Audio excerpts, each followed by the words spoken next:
Debate വിത്ത് സ്മൃതി പരുത്തിക്കാട്. വേഷം കണ്ടാൽ അവരെ തിരിച്ചറിയാമെന്ന് പറഞ്ഞത് നരേന്ദ്രമോദിയാണ്. പൗരത്വ ഭേദഗതിക്കെതിരായ പ്രക്ഷോഭത്തിൽ പങ്കെടുത്തവരെപ്പറ്റി വിശദീകരിക്കാനാണ് പ്രധാനമന്ത്രി വേഷം നോക്കിയ ആളെ കണ്ടുപിടിച്ചത്. അന്ന് കൊടും വർഗീയമായ ആ പരാമർശത്തിനെതിരെ രംഗത്തു വന്നവരിൽ CPM മുൻനിരയിലുണ്ടായിരുന്നു. എന്നാൽ ഇന്ന് CPM സംസ്ഥാന സെക്രട്ടേറിയറ്റ് അംഗം സാംസ്കാരിക മന്ത്രി സജി ചെറിയാൻ പറയുന്നു, പേര് നോക്കിയാൽ ചിലത് മനസ്സിലാകുമെന്ന്. എല്ലായിടത്തെയും പേര് നോക്കേണ്ടതില്ല, കാസർകോട്ടെയും മലപ്പുറത്തെയും മതി, അവിടെയേ വർഗീയത കാണൂ.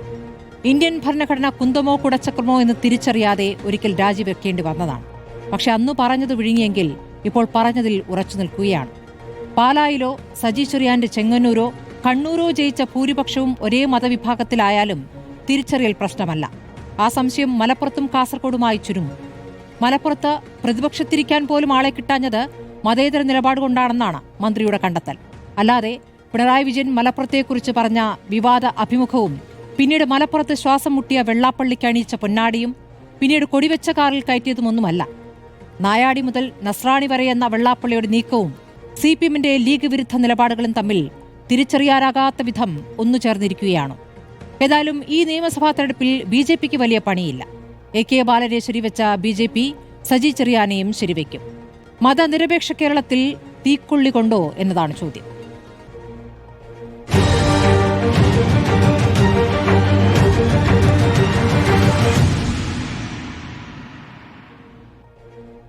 കോൺഗ്രസിൽ നിന്നും VR അനൂപ്, മുസ്ലിം ലീഗിൽ നിന്നും ഷാഫി ചാലിയം, രാഷ്ട്രീയ നിരീക്ഷകൻ doctor M Karassery, CPM സഹയാത്രികൻ M Jayachandran എന്നിവരാണ് ചർച്ചയിലുള്ളത്. ശ്രീ ജയചന്ദ്രൻ, ഇന്നലെ നമ്മൾ ഈ വിഷയത്തിൽ സജി ചെറിയാൻ നടത്തിയ പ്രതികരണത്തിൽ അങ്ങയുടെ അഭിപ്രായം തേടിയതാണ്. അപ്പോൾ അങ്ങ് പറഞ്ഞു അത് സജി ചെറിയാനോട് ചോദിക്കുന്നു. പക്ഷേ ഇന്ന് വീണ്ടും സജി ചെറിയാൻ അത് ആവർത്തിച്ചിരിക്കുകയാണ്. ഉറപ്പായിട്ടും കേരളം അത് ചർച്ച ചെയ്യുന്നുണ്ട്. അതിൽ അങ്ങയുടെ അഭിപ്രായം?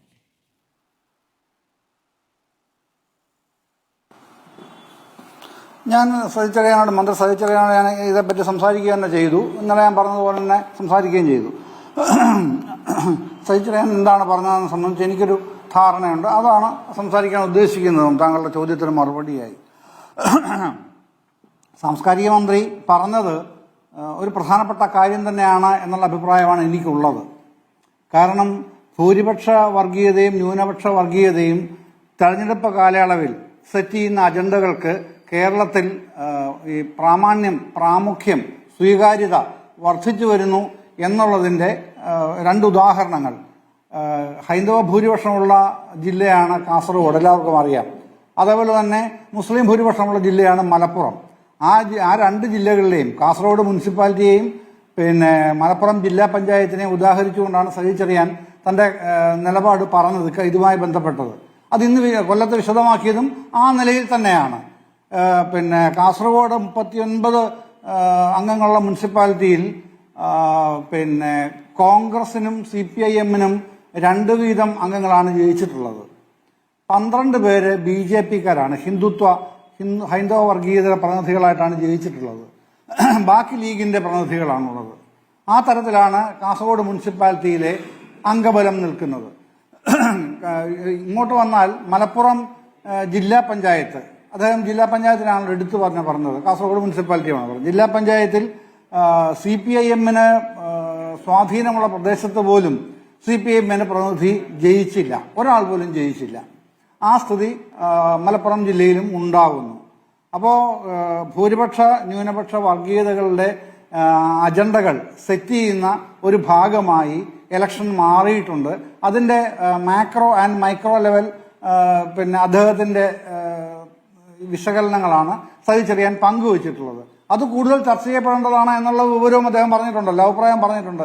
അത് സമൂഹം പൊതുവായി ചർച്ച ചെയ്യട്ടെ എന്താണെന്നുള്ളതും. ഏതായാലും താങ്കൾ ഇൻട്രോയിൽ പറഞ്ഞതുപോലെ അല്ല കാര്യങ്ങളുടെ കിടപ്പ്.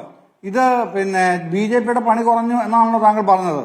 BJPയുടെ വാസ്തവത്തിൽ ഈ SNDP NSS ഐക്യം എന്ന് പറയുന്നത് പോലും, അതിനുശേഷം ഇന്ന് ഓർത്തഡോക്സ് സഭയുടെ പരമാധ്യക്ഷൻ സംസാരിച്ചത് റിപ്പോർട്ടർ ചാനലിലൂടെ തന്നെ കേട്ടല്ലോ കേരളം. അതിലടക്കം എന്താണ് പറയുന്നത്? അവിടെ ഞാൻ മനസ്സിലാക്കിയിട്ടുള്ളത്, ഇന്നലെയും ഇന്നുമായി നടന്ന ചലനങ്ങളിൽ നിന്ന് ഞാൻ മനസ്സിലാക്കിയിട്ടുള്ളത്, BJP എന്നൊരു വിപത്തിനെ ചെറുക്കാനായിട്ടുള്ള ഒരു സെറ്റ് ഓഫ് അജണ്ട രൂപപ്പെട്ടിട്ടൊന്നുമില്ല, രൂപപ്പെടുകയാണ്. മറ്റൊന്ന്, 1957 ഒന്നാമത്തെ തെരഞ്ഞെടുപ്പ് മുതൽ 67 ഞാൻ ഇടത് പക്ഷം ഭരിച്ച കാലം മാത്രമേ പറയുന്നുള്ളൂ. 57, 67, പിന്നീട് 80, 87, 87 കഴിഞ്ഞാൽ പിന്നെ 96, 96 കഴിഞ്ഞാൽ പിന്നെ 2006, 2016, 2021. ഇങ്ങനെ ഈ 8 ഘട്ടങ്ങളിൽ ഒരു ഘട്ടത്തിൽ പോലും SNDPയുടെയോ NSSന്റെയോ പിന്തുണ ഇടതുപക്ഷത്തിന് നൽകിയിട്ടില്ല. ആ കാലങ്ങളിലൊക്കെയും SNDPയും NSSും അടക്കം പിന്തുണച്ചിരുന്നത് ഐക്യജനാധിപത്യ മുന്നണിയുടെ അല്ലെങ്കിൽ കോൺഗ്രസ് മുൻകൈയെടുക്കുന്ന പിന്നെ ആ മുന്നണിയായിരുന്നു, ആ നിലപാടുകളെയായിരുന്നു. പക്ഷെ അതേസമയം തന്നെ ഈ SNDP നേതാക്കളുമായും NSS നേതാക്കളുമായും ക്രൈസ്തവ സഭയുമായും മുസ്ലിം ലീഗിലെ നേതൃത്വവുമായി ഒക്കെ വളരെ അടുപ്പം പുലർത്തിയിരുന്ന ഒരു രീതിയായിരുന്നു ഇടതുപക്ഷത്തിന്റെ നേതൃത്വത്തിന് ഉണ്ടായിരുന്നതും.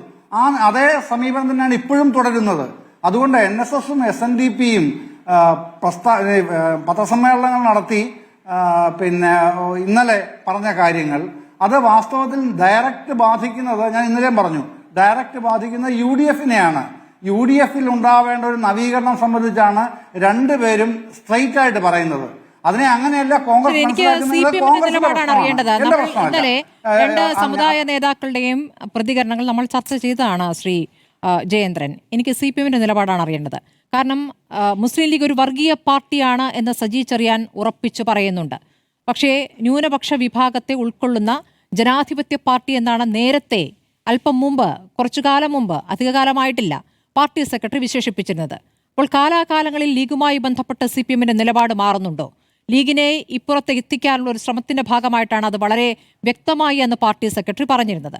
അന്ന് പറഞ്ഞിരുന്നത് ലീഗ് ഒരു ജനാധിപത്യ പാർട്ടിയാണ്, മാത്രമല്ല ചില ഘട്ടങ്ങളിൽ വർഗീയതയ്ക്കെതിരെ ശക്തമായ നിലപാടെടുക്കുന്ന പാർട്ടിയാണെന്ന് പറയുന്നു. ഗവർണറുമായി ബന്ധപ്പെട്ട ഗവർണർക്കെതിരായ നിലപാടുകളിൽ ശക്തമായി പ്രതികരിച്ചതിനോടൊക്കെ CPM ലീഗിനെ പുകഴ്ത്തുന്നുമുണ്ട്. അപ്പോൾ ലീഗ് ഒരു വർഗീയ പാർട്ടിയാണ് എന്ന സജി ചെറിയാന്റെ നിലപാട് CPMന്റെ ആകെ നിലപാടാണ്. അല്ല, അങ്ങനെ ട്വിസ്റ്റ് ചെയ്യേണ്ട യാതൊരു കാര്യവും ഇല്ലല്ലോ സ്മൃതി. വ്യക്തമായിട്ടല്ലേ പറഞ്ഞത്. അദ്ദേഹത്തിന്റെ അഭിപ്രായത്തിനെ എനിക്ക് മനസ്സിലായ രൂപത്തിലാണ് ഞാൻ ഇവിടെ വിശദീകരിച്ചതും. അതായത് ഈ ഭൂരിപക്ഷ ന്യൂനപക്ഷ വർഗീയതകൾ തെരഞ്ഞെടുപ്പ് കാലത്ത് എങ്ങനെയാണ് അവരുടെ അജണ്ട സെറ്റ് ചെയ്യുന്നത് ഉദാഹരണങ്ങളാണ് മലപ്പുറം ജില്ലാ പഞ്ചായത്ത് അദ്ദേഹം ഉദാഹരിച്ചത്. ജയേന്ദ്രൻ, അങ്ങിപ്പോൾ സജി ചെറിയാന്റെ വാദത്തെ വിശദീകരിക്കണ്ട, അങ്ങയുടെ മനസ്സിലാക്കി പറഞ്ഞു. അല്ലല്ല, വർഗീയതയുടെ ഡെഫിനിഷൻ എന്താണ്? പ്രാതിനിധ്യത്തെ എങ്ങനെയാണ് അങ്ങ് വർഗീയത വിലയിരുത്തുന്നത്? എനിക്ക് മനസ്സിലാകുന്നില്ല. അല്ല, അതെന്തിനാണ് അങ്ങനത്തെ ചോദ്യം തന്നെ ഒട്ടും പ്രസക്തമല്ലാതാവുന്ന എന്തുകൊണ്ടാണെന്ന് അറിയാമോ? വർഗീയ പാർട്ടി എന്ന ഒരു പാർട്ടിക്ക് പിന്നെ തെരഞ്ഞെടുപ്പ് commission, election commission of India അംഗീകാരം കൊടുക്കില്ല. അതറിയാമല്ലോ. അത് മാത്രം ആലോചിച്ചാൽ പോരെ? അങ്ങനെ ഏതെങ്കിലും നേതാവോ മന്ത്രിയോ രാഷ്ട്രീയ നേതാക്കളോ പറയുമോ? CPM സെക്രട്ടേറിയറ്റ് അംഗം സജി ചെറിയാന്റെ പ്രതികരണത്തെ CPM അത് ഏറ്റെടുക്കുന്നുണ്ടോ എന്നുള്ളതിൽ വ്യക്തതയാണ് വേണ്ടത്. കാരണം കാലാകാലങ്ങളിൽ ലീഗുമായി ബന്ധപ്പെട്ട നിലപാട് മാറ്റിക്കൊണ്ടിരിക്കുകയാണല്ലോ. ഇപ്പോൾ ഈ പറഞ്ഞ നായാടി മുതൽ നസ്രാണി വരെ എന്ന പ്രയോഗത്തോട് ചേർന്ന് നിൽക്കുന്നുണ്ട് ഇപ്പോൾ ഈ വരുന്ന പ്രതികരണങ്ങളും. ഇന്നലെ തൊട്ടു പിന്നാലെയാണല്ലോ സജി ചെറിയാന്റെ പ്രതികരണം വന്നത്. ഇന്നിപ്പോൾ അതിൽ ഉറച്ചു നിൽക്കുന്നു എന്ന് മാത്രമല്ല, അതിൽ കൂടുതൽ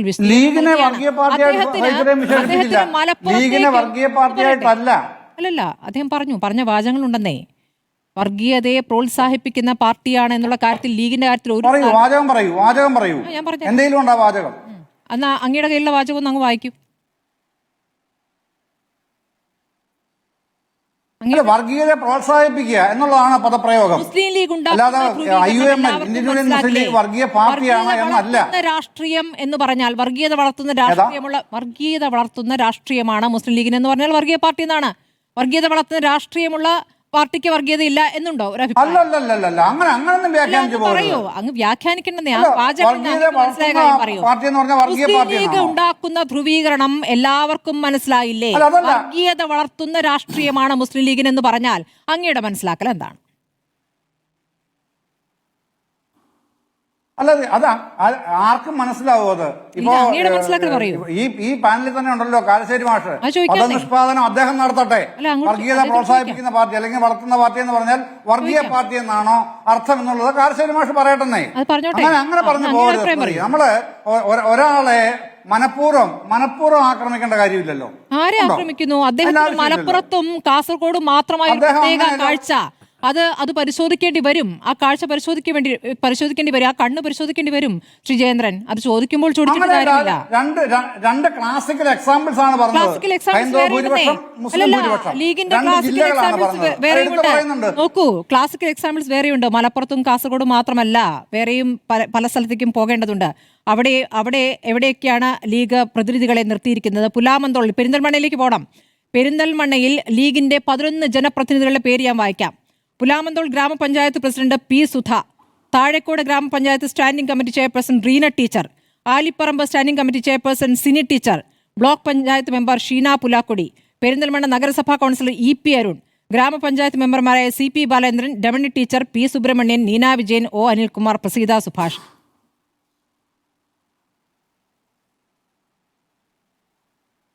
ജില്ലാ പഞ്ചായത്തിന്റെ കാര്യം പറയുമ്പോൾ എന്തിനാണ് പുലാമന്തോൾ ഗ്രാമപഞ്ചായത്തിന്റെ കാര്യം പറയുന്നത്? ജില്ലാ പഞ്ചായത്തിന് പ്രത്യേക പ്രശ്നം അല്ലേ? അത് മനസ്സിലാവുന്നില്ല. ഒരു പ്രത്യേക പ്രശ്നമാണ്. ശരി, അങ്ങനെയാണെങ്കിൽ ലീഗ് പറയട്ടെ. അല്ലല്ല, അപ്പൊ അങ്ങനെയാണെങ്കിൽ സ്മിജിയുടെ പ്രതികരണം വന്നിട്ടുണ്ട്. സ്മിജി എന്നൊരു ദളിത് മുസ്ലിം ലീഗ് നേതാവ് അഡ്വക്കേറ്റ് A.P. സ്മിജിയുടെ പ്രതികരണം വന്നിട്ടുണ്ട്. മലപ്പുറം ജില്ലാ പഞ്ചായത്തിന്റെ വൈസ് പ്രസിഡന്റ് ആണ് കേട്ടോ. അവരും പറയുന്നുണ്ട്, CPM-ലെ BJP-യിലേക്കുള്ള ഒഴുക്ക് തടയാൻ വേണ്ടിയിട്ടാണോ ഈ പ്രസ്താവന എന്ന് ചോദിച്ചിരിക്കുന്നത് സ്മിജിയാണ്. മലപ്പുറം ഭാഷയിൽ ലീഗിനെതിരായ വിമർശനത്തെ അവർ പറയുന്നത് അതൊക്കെ ജനാധിപത്യമല്ലേ, ചോദിക്കാനുള്ള അവകാശമൊക്കെ എല്ലാവർക്കും ഉണ്ട്. മനസ്സിലായില്ല? അതെ, ആ സ്വാതന്ത്ര്യമൊക്കെ എല്ലാവർക്കും ഉണ്ടല്ലോ ചോദിക്കാനുള്ളത്. അവരുടെ അവകാശം അവര് പ്രകടിപ്പിക്കും. മലപ്പുറത്തേക്ക് പ്രത്യേകം നോക്കിയപ്പോൾ സ്മിജിയെ കണ്ടില്ല. മലപ്പുറത്ത് ജയിക്കാതിരുന്നതും മലപ്പുറത്തും കാസർഗോഡും പറയുന്നത് എന്താണെന്നറിയോ? മതനിരപേക്ഷ നിലപാടെടുത്തുകൊണ്ട് തോറ്റുപോയി എന്നാണ്. സജി ചെറിയ വാക്കുകൾ അങ്ങ് പൂർണ്ണമായും ശ്രദ്ധിക്കണം. ഞാൻ ശ്രീ ഷാഫി ചാലത്തിലേക്ക് പോകുന്നു. അതെ, മതനിരപേക്ഷ നിലപാട് ഇനി വിലപ്പോകില്ല. അപ്പോൾ ഈ നിലപാട് എടുക്കാം എന്നതാണ് പറഞ്ഞതിന്റെ അർത്ഥം. ഇപ്പോൾ എടുക്കുന്ന നിലപാടേ ചെലവാകുകയുള്ളൂ എന്നാണ് അർത്ഥം. അല്ല, അങ്ങനെയല്ല. ഞാൻ പറഞ്ഞില്ലേ, രണ്ട് സമുദായങ്ങളുടെ ഈ കാസർഗോഡ് ഹൈന്ദവ ഭൂരിപക്ഷവും മലപ്പുറം മുസ്ലിം ഭൂരിപക്ഷവും, അതാണ് പ്രത്യേകമായി എടുത്തു തന്നെ പറഞ്ഞത്. അതിന് അങ്ങനെ തന്നെയാണല്ലോ. കാസർഗോഡ് മുനിസിപ്പാലിറ്റിയെ പറ്റി, മലപ്പുറം ജില്ലാ പഞ്ചായത്തിനെ പറ്റി അങ്ങനെയാണ് പറഞ്ഞത്. അതിനെ അങ്ങനെ തന്നെയല്ലേ വിലയിരുത്തേണ്ടതും. കണ്ടെത്തലല്ലേ ശ്രീ ഷാഫി ചാലിയം? മുസ്ലിം ലീഗ് വർഗീയത വളർത്തുന്ന രാഷ്ട്രീയ പാർട്ടിയാണ് എന്ന് ആവർത്തിക്കുന്നു. പല നേതാക്കളിൽ നിന്നായ പ്രതികരണം വരുന്നു. അതിന് പ്രധാനമായും പറയുന്നത് ജമാഅത്തെ ഇസ്ലാമിയുമായി ചേർത്താണ്. ജമാഅത്തെ ഇസ്ലാമിയും മുസ്ലിം ലീഗും ചേർന്നുള്ള പ്രവർത്തനം എന്ന് പറയുന്നു. പാണക്കാട് തങ്ങൾ ജമാഅത്തെ ഇസ്ലാമിയുമായി നടത്തിയ ചർച്ചയെക്കുറിച്ച് പറയുന്നു. ചില സ്ഥാനാർത്ഥികൾ നിർത്തുന്ന കാര്യം പ്രഖ്യാപിക്കുന്നത്, വെൽഫെയർ പാർട്ടിയുടെ സ്ഥാനാർത്ഥിയെ പ്രഖ്യാപിക്കുന്നത് പാണക്കാട് തങ്ങളാണെന്ന് പറഞ്ഞു. അത് നേരത്തെ തുടങ്ങിയാണ്, തദ്ദേശ തെരഞ്ഞെടുപ്പിൽ, അതിന് മുൻപും തുടങ്ങിയാണ്, ഉപതെരഞ്ഞെടുപ്പിൽ തുടങ്ങിയാണ്. പക്ഷേ ഈ നിയമസഭാ തെരഞ്ഞെടുപ്പിന് മുൻപ് ഇത് തന്നെയാണ് ഇനി പറയാൻ പോകുന്നത് എന്ന് ഉറപ്പിക്കുന്നുണ്ട്. ഇന്നത്തെ പോലും മുഖ്യമന്ത്രിയുടെ പ്രതികരണം, പ്രസംഗം അങ്ങ് കേൾക്കേണ്ടതാണ്. ശ്രീ ഷാഫി ചാലിയം, ലീഗ് എന്താണ് മറുപടി പറയുന്നത്?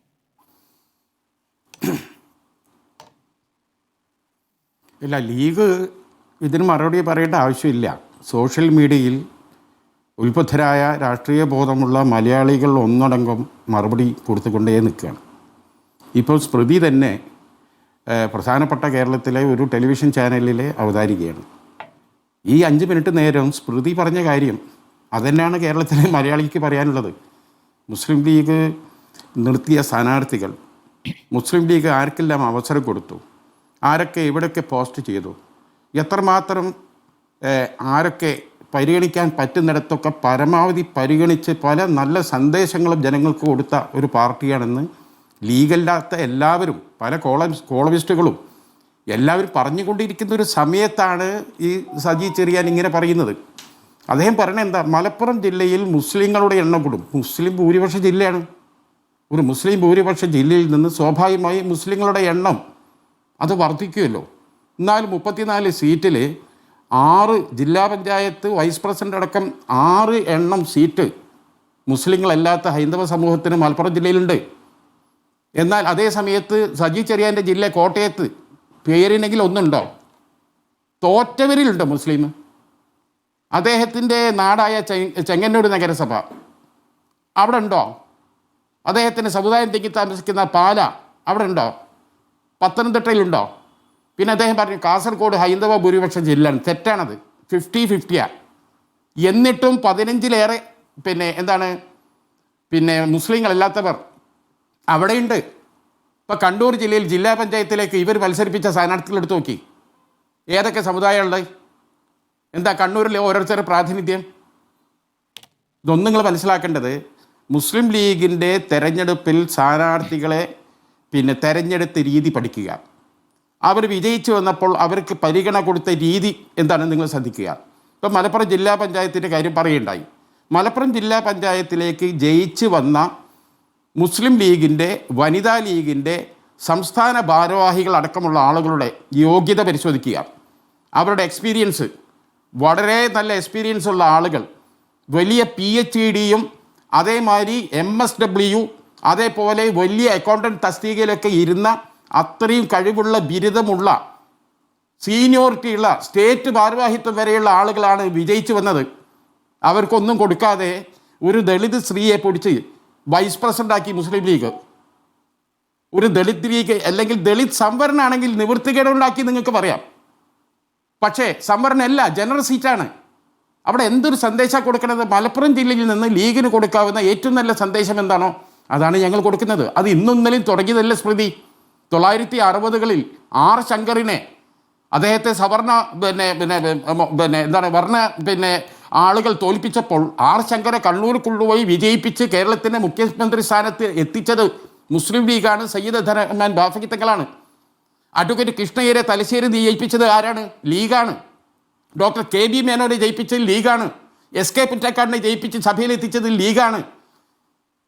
CPMമാർ വെട്ടി നുറുക്കി യമലോകത്തേക്ക് പറഞ്ഞയക്കാൻ തീരുമാനിച്ച MV രാഘവൻ, ആ MV രാഘവനെ ലീഗ് പറഞ്ഞയച്ചത് അഴീക്കോട് മണ്ഡലത്തിൽ ലീഗിൻ്റെ സ്ഥാനത്ത് VK അബ്ദുൽ ഖാദർ മൗലവിയെ മാറ്റി MV രാഘവനെ കേരള അസംബ്ലിയിൽ എത്തിച്ച് എത്തിച്ച ആ മനുഷ്യരെ അത് ലീഗാണ്. തിരുവരങ്ങാടിയിലെ AK ആൻ്റണിയുടെ കഥ മാത്രമല്ല ഞങ്ങൾക്ക് പറയാനുള്ളത്, ഇങ്ങനെ നൂറുകണക്കിന് കഥ ഞങ്ങൾക്ക് പറയാനുണ്ട്. ഇപ്പോഴും ഞങ്ങളത് ആവർത്തിച്ചു കൊണ്ടിരിക്കുകയാണ്.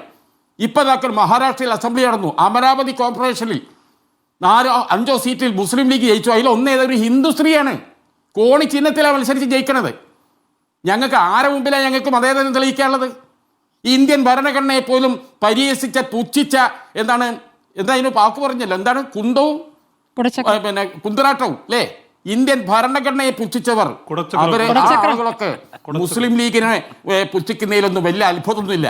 കൊടച്ചക്രം അതന്നെ ഇവരെ സാംസ്കാരിക മന്ത്രിയുടെ സാംസ്കാരിക ഭാഷയാണിത്. ഇത് വളർന്നു പഠിച്ച കുട്ടികൾ വരുന്നത്. ഈ നാട്ടിലെ സാംസ്കാരിക മന്ത്രി ഇന്ത്യൻ ഭരണഘടനയെ വിശേഷിപ്പിച്ചത് എന്താണെന്നുള്ളത് നാട്ടിലെ കുട്ടികളെ അന്തം വിട്ട് നിൽക്കുക. ഇപ്പൊ പച്ച വർഗീയത പറയും. നിങ്ങൾ പറയും എവിടെ എത്തും നോക്കല്ലോ, ഇത് എവിടേക്കാന്ന് കൊണ്ടുപോവുക. ഇവിടെ പറച്ചിലോ ഞങ്ങൾ ലീഗിനെ പറഞ്ഞിട്ടുള്ളൂ. ഇതിൽ എവിടെ ലീഗുള്ളത്? വെള്ളാപ്പള്ളിന്റെ കാര്യം പറഞ്ഞാലും പറയും മുസ്ലിം സമുദായത്തിന് മുണ്ടിയിട്ടില്ല. KT ജലീലൊക്കെ പറയുന്നു ലീഗിനെ പറഞ്ഞത്. എന്താ പറഞ്ഞത്? അയാൾ പറയുന്നത് നായാടി മുതൽ നമ്പൂതിരി വരെ എന്നുള്ളത് മാറ്റി നസ്രാണി വരെ എന്നാക്കി. അപ്പോൾ മുസ്ലിം വേണ്ടേ? മുസ്ലിമിനെ പുറത്ത് നിർത്തി, ലീഗിനെ അല്ല പുറത്ത് നിർത്തണത്. എന്നിട്ടും ഈ വടി പിടിച്ച CPMന്റെ നേതാക്കന്മാർ പറയണത് എന്താ? വെള്ളാപ്പള്ളി ലീഗിനെതിരെ മാത്രമേ പറഞ്ഞു, സമുദായത്തിനെതിരെ പറഞ്ഞില്ല. അങ്ങനെയാണെങ്കിൽ നസ്രാണിനോടൊപ്പം മുസ്ലിമിനെ ചേർത്ത് വെക്കണ്ടേ? കേരളത്തിലെ എല്ലാവരും ഒരുമിച്ച് ഒന്നിപ്പിച്ചിട്ടല്ലേ കൊണ്ടുപോകേണ്ടത്?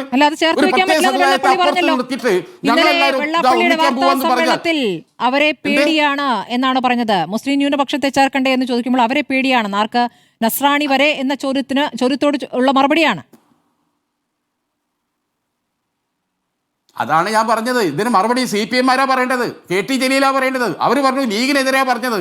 വെള്ളാപ്പള്ളി പറയുന്നു മുസ്ലിം കമ്മ്യൂണിറ്റിയെ തന്നെ പേടിയെന്നാ. മുസ്ലിം കമ്മ്യൂണിറ്റി എന്ന് പറഞ്ഞാൽ ലീഗാണോ? ലീഗല്ലാത്ത എത്ര ആളുകളുണ്ട്? CPMൽ തന്നെ നല്ല വോട്ട് ചെയ്യുന്ന നല്ലൊരു ശതമാനം മുസ്ലിങ്ങളില്ലേ? അവരിപ്പോഴത്തെ മാനസിക നില എന്താണെന്ന് ആര് പരിശോധിച്ചിനോ? പെരേന്ന് പുറത്തിറങ്ങുന്നില്ല, അവർ കുടുങ്ങി കുത്തിരിക്കുക. എന്ത് സമാധാനമായിട്ട് പറയും? ഈ പച്ചക്കെടുത്ത് പറയത് പറയുമ്പോൾ ഇത് എന്തിനാ ഇങ്ങനെ പറയേണ്ട ആവശ്യം? ഞങ്ങളിതുപോലെ വെള്ളാപ്പള്ളിയെ കൊണ്ട് പറയിപ്പിക്കുന്നു. ഇപ്പം സജി ചെറിയാൻ പറയുന്നു ഇതൊക്കെ ഒരേ AKT സെന്ററിൽ നിന്ന് തയ്യാറാക്കിയ സ്ക്രിപ്റ്റാണെന്ന് ആർക്കാ തിരിയാത്തത്? ഓരോന്നിങ്ങനെ വിടുകയാണ്.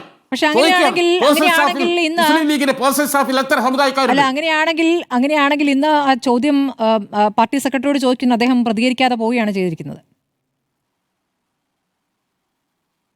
പ്രതികരിക്കില്ല. അതാണല്ലോ പേഴ്സണൽ സ്റ്റാഫിലെ എണ്ണം ചോദിപ്പിക്കുക വെള്ളാപ്പള്ളിയിൽ കൊണ്ട്. തിരിച്ച് മുഖ്യമന്ത്രിയുടെ പേഴ്സണൽ സ്റ്റാഫിലെ സമുദായം തിരിച്ച കണക്കാൾ തരുമോ? ആരെങ്കിലും ചോദിക്കോ? റോഷി അഗസ്റ്റിന്റെ സ്റ്റാഫിൽ ഒരു മുസ്ലിം ഉണ്ടോ എന്ന് ഒരുത്തൻ ചോദിച്ചാൽ ആ ചോദ്യം ശരിയല്ല. ആ ചോദ്യം ചോദിക്കണം വർഗീയവാദിയാണ് എന്നാണ് ഞങ്ങൾ മനസ്സിലാക്കുന്നത്. എന്നിട്ട് തിരിച്ച് ഇവരെ കൊണ്ട് ഇങ്ങനെ ചോദിപ്പിക്കുക. എത്ര ദിവസം ഈ തിരക്കഥ തുടങ്ങിയിട്ട്? എല്ലായിടത്തും പാഠം പഠിച്ചില്ലേ? പാലക്കാട്ട് പാഠം പഠിച്ച്, നിലമ്പൂർ പാഠം പഠിച്ച്, തദ്ദേശ തെരഞ്ഞെടുപ്പിൽ മുഴുവൻ ഒലിച്ചു പോയില്ലേ? എന്നിട്ടും തിരുത്താൻ മെനക്കെടുന്നില്ല. ഇത് തിരുത്തലുള്ള രാഷ്ട്രീയ പാർട്ടിയാണെന്നാ പറയുന്നത്. എന്ത് രാഷ്ട്രീയ പാർട്ടി? എല്ലാം പിടുത്തം വിട്ടില്ല. ഏകാധിപതിയായ ഒരു മനുഷ്യന്റെ കീഴിലുള്ള ഒരു പാർട്ടിയായി അവർ മാറി. ശരി, സന്ദർശനത്തിൽ വിശദീകരിക്കേണ്ടതിൽ ഒരു കാര്യം കൂടിയാണ്. ആ സന്ദർശനത്തിൽ ഈ കാര്യത്തിൽ എന്താണ് വിശദീകരിക്കുക എന്നാണ് അറിയേണ്ടത്. UDF-കാർക്കും CPM-ന്റെ പ്രവർത്തകന്മാർ വോട്ട് ചെയ്യും. ശരി, ശ്രീ VR അനൂപ്, സജി ചെറിയാന്റെ പ്രതികരണത്തിനെതിരെ അങ്ങൊരു പരാതി നൽകിയിട്ടുണ്ടെന്നാണ് മനസ്സിലാക്കുന്നത്. പോലീസിൽ പരാതി നൽകിയല്ലേ? അതിന്മേൽ എന്തായി നടപടി? ഇന്നലെ കൊടുത്ത പരാതിയല്ലേ? ഇന്നായപ്പോഴത്തേക്കും അതിൽ കൂടുതൽ പറഞ്ഞിട്ടുണ്ടല്ലോ. മതി, സജി ചെറിയാൻ എന്നൊന്നും പറയണ്ട, സംഗി ചെറിയാൻ അത് മതി. അയാൾ അത്രയേ അർഹിക്കുന്നുള്ളൂ. അയാളെ സംബന്ധിച്ച് കേരളത്തിൽ സമീപകാലത്ത് കൃസംഗികൾ പോലും പറയാത്ത അപകടകരമായ വർഗീയതയാണ് സംഗി ചെറിയാൻ പറയുന്നത്. അത് പറയാതിരിക്കാൻ കഴിയില്ല. കഴിഞ്ഞ തിരഞ്ഞെടുപ്പ് ഫലം കേരളത്തിനൊരു സൂചകമാണ്. നമ്മൾ കൃസംഗികൾ എന്ന് കരുതിയിരുന്ന പലതും ഫേക്ക് അക്കൗണ്ടുകളാണെന്ന് കേരളം തെളിയിച്ചു. കേരളത്തിലെ ക്രൈസ്തവ സമൂഹം കാര്യങ്ങളെ മനസ്സിലാക്കിയത് മതേതരമാണെന്ന് തെളിഞ്ഞു കഴിഞ്ഞു.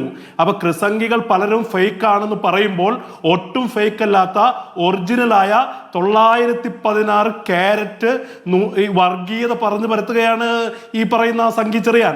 എന്താണ് അദ്ദേഹം പറയുന്നത്? അദ്ദേഹം പറയുന്നത് ഈ നേരത്തെ അങ്ങ് സൂചിപ്പിച്ചതുപോലെ ഇന്ത്യയുടെ പ്രധാനമന്ത്രി എന്ന് പറയുന്ന ഒരു മാന്യൻ ആളുകളെ വസ്ത്രം കൊണ്ട് തിരിച്ചറിയാമെന്ന് പറയുന്നത് പോലെ പേരുകൊണ്ട് തിരിച്ചറിയാമെന്ന് പറയുന്നത്. നരേന്ദ്രമോദിയുടെ അതേ ഭാഷ അതിലും ഒരു പടി കൂടി മുന്നോട്ട് പോയിരിക്കുക. ഇവിടെ കെ സുരേന്ദ്രൻ എന്ന് പറഞ്ഞത് എന്താ? സജി ചെറിയാൻ എന്ന സംഗി ചെറിയാൻ, സോറി സജി ചെറിയാൻ എന്ന് പറയാൻ ഞാൻ ആഗ്രഹിക്കുന്നില്ല, അതുകൊണ്ടാണ് സോറി പറഞ്ഞത്. സംഗി ചെറിയാൻ ഇവിടെ ഞങ്ങളുമായി മത്സരിക്കുകയാണെന്നാണ് പറഞ്ഞത്. ഞങ്ങളുമായി മത്സരിക്കുക, ഹിന്ദുക്കളെ ചാക്കിലാക്കാൻ വരികയാണെന്ന് പറയുന്നത്. ഇവിടെ ഈ ഇദ്ദേഹവുമായി മത്സരിക്കേണ്ട ഗതികേടിലേക്ക് BJP എത്തിയിരിക്കുക. ഇത് ആദ്യത്തെ തവണയല്ലല്ലോ ഈ സംഗി ചെറിയാന്റെ ഭാഗത്ത് നിന്ന് ഇത്തരം പ്രസ്താവനകൾ വരുന്നത്. ഇവിടെ സൂചിപ്പിക്കപ്പെട്ടതുപോലെ ഭരണഘടനാ നിർമ്മാതാവായ ഭരണഘടനാ ശില്പിയായ അംബേദ്കർ അപമാനിച്ചില്ലേ ഈ സംഗി ചെറിയാൻ? അത് മാത്രമല്ല, ഇത് ഒരു സംഗി ചെറിയാനിൽ മാത്രം ഒതുങ്ങുന്നതല്ലാന്നേ. കടകംപള്ളി സുരേന്ദ്രൻ കഴിഞ്ഞ മന്ത്രിസഭയുടെ കാലത്ത് എന്താ പറഞ്ഞത്?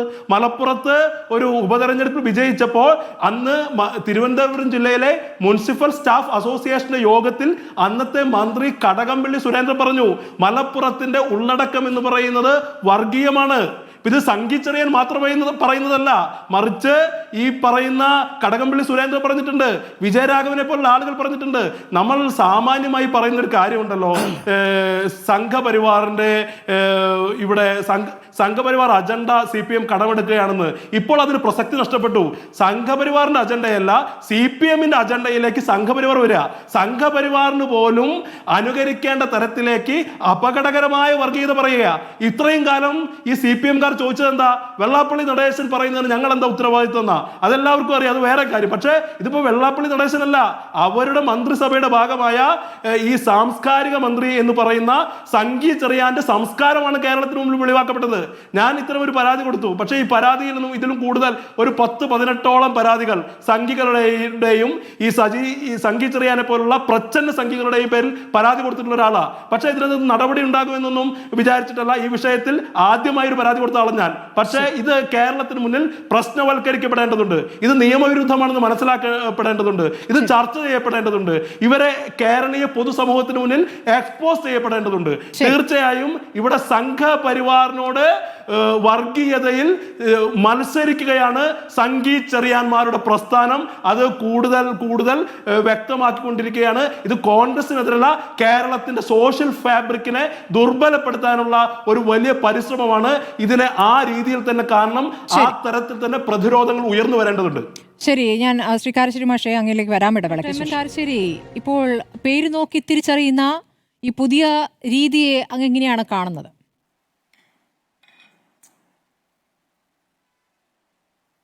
സ്മൃതി, നിർഭാഗ്യവശാൽ നമ്മുടെ ബഹുമാനപ്പെട്ട മന്ത്രി ശ്രീ സജി ചെറിയാൻ വളരെ വിവേകം കുറഞ്ഞ ഒരാളാണ് എന്ന് എനിക്ക് പറയേണ്ടതുണ്ട്.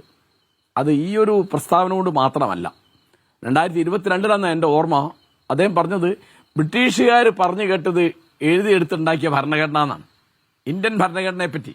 അത് തൊട്ട് സത്യം ചെയ്ത ആളാണ്. അന്ന് അദ്ദേഹം കുറച്ച് കാലം മന്ത്രിസ്ഥാനമൊക്കെ പോയി അദ്ദേഹത്തിന്.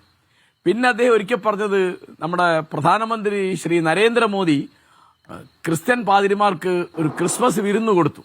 അതിൽ പങ്കെടുത്തത് വലിയ ആക്ഷേപാർഹമായ കാര്യമാണ് എന്ന് പറഞ്ഞാൽ അദ്ദേഹം വൈദികന്മാരെ മുഴുവൻ നിന്ദിച്ചിട്ട് പറഞ്ഞു അവർ കേക്കും വീഞ്ഞും മോഹിച്ചു പോയവരാണ്.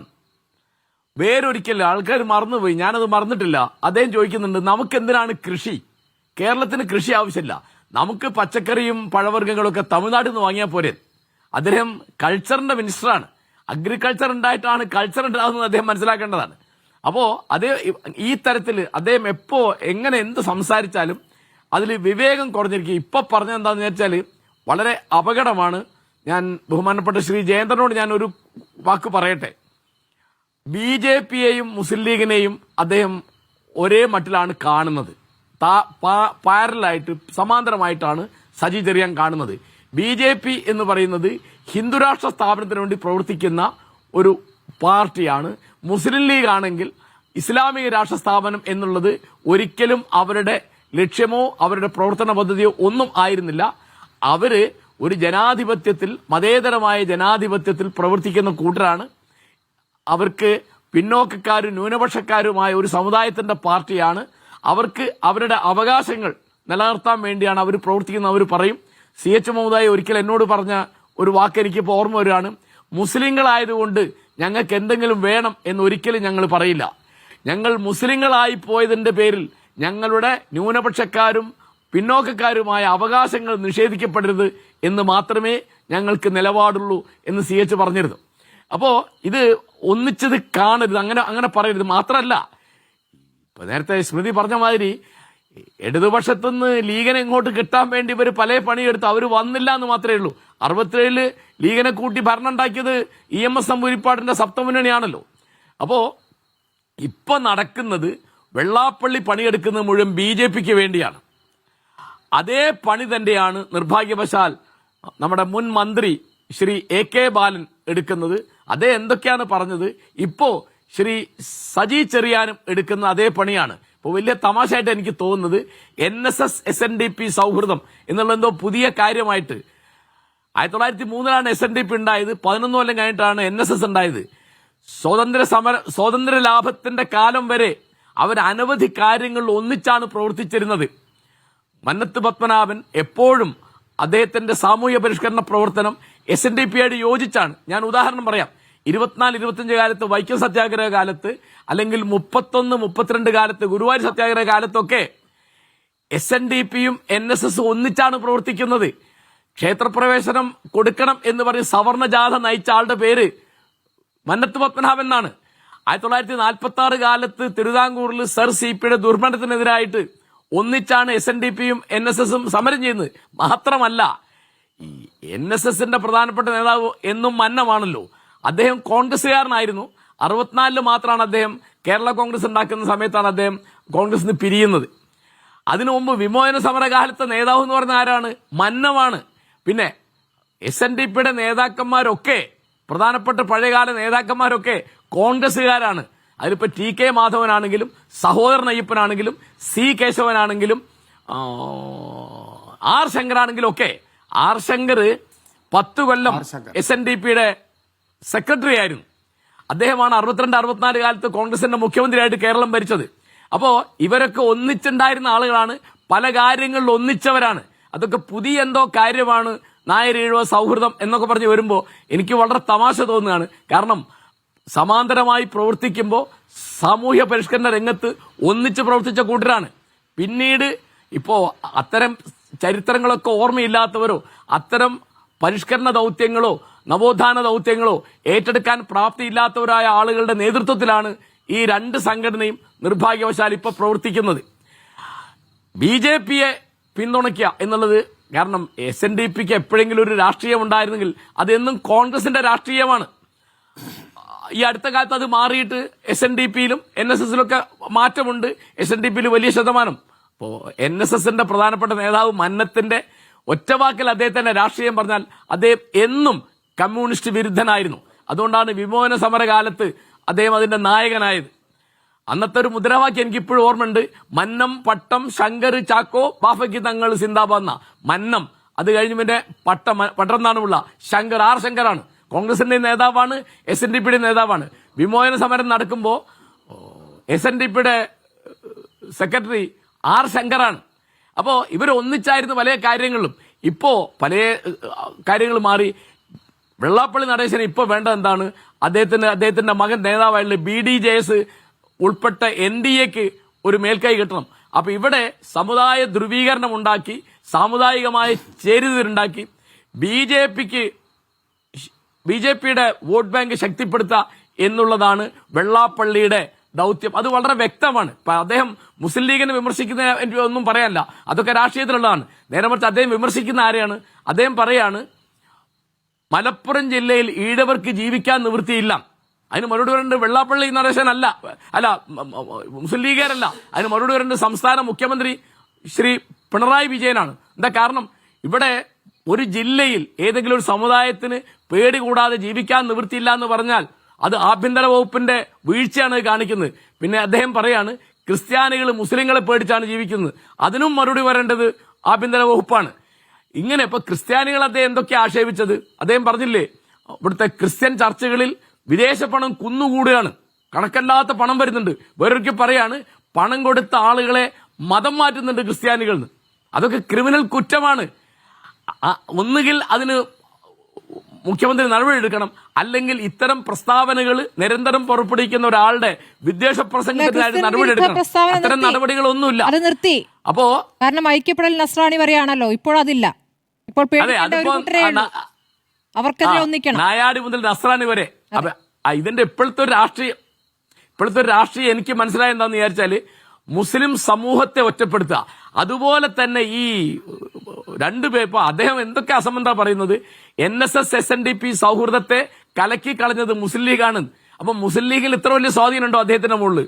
അതൊക്കെ സംവരണമായിട്ട് ബന്ധപ്പെട്ട തർക്കങ്ങളാണ്. ആളുകൾക്ക് ആലോചിച്ചാൽ അറിയാം. ഇപ്പൊ എന്താ സംഭവിക്കുന്നത്? മുസ്ലിം സമൂഹത്തെ ഒറ്റപ്പെടുത്തുക. അതിന്റെ ആവശ്യം ആർക്കാണ്? അത് BJPക്കാണ്. പിന്നെ വേറൊരു വലിയ തിരിപ്പ് അതിനകത്തുള്ള എന്താണെന്ന് വെച്ചാൽ VD സതീശനെ ഒറ്റപ്പെടുത്തുക. അത് പല താല്പര്യങ്ങളാണ്. അതും UDFനെ ദുർബലപ്പെടുത്താൻ വേണ്ടിയാണ്. അതായത് രമേശ് ചെന്നിത്തലയാണോ, KC വേണുഗോപാലാണോ, K മുരളീധരനാണോ, K സുധാകരനാണോ മുഖ്യമന്ത്രി ആവേണ്ടെന്നൊരു ചർച്ച ഉണ്ടാക്കുക. എന്നിട്ട് VD സതീശൻ പറയുന്ന കാര്യങ്ങൾ മുഴുവൻ അസംബന്ധമാണ്, അദ്ദേഹത്തിന് പാർട്ടിക്കകത്തോ പുറത്തോ മുന്നണിക്കകത്തോ യാതൊരു പിന്തുണയില്ല എന്ന് പറഞ്ഞ് അദ്ദേഹത്തെ ഒറ്റപ്പെടുത്തുക.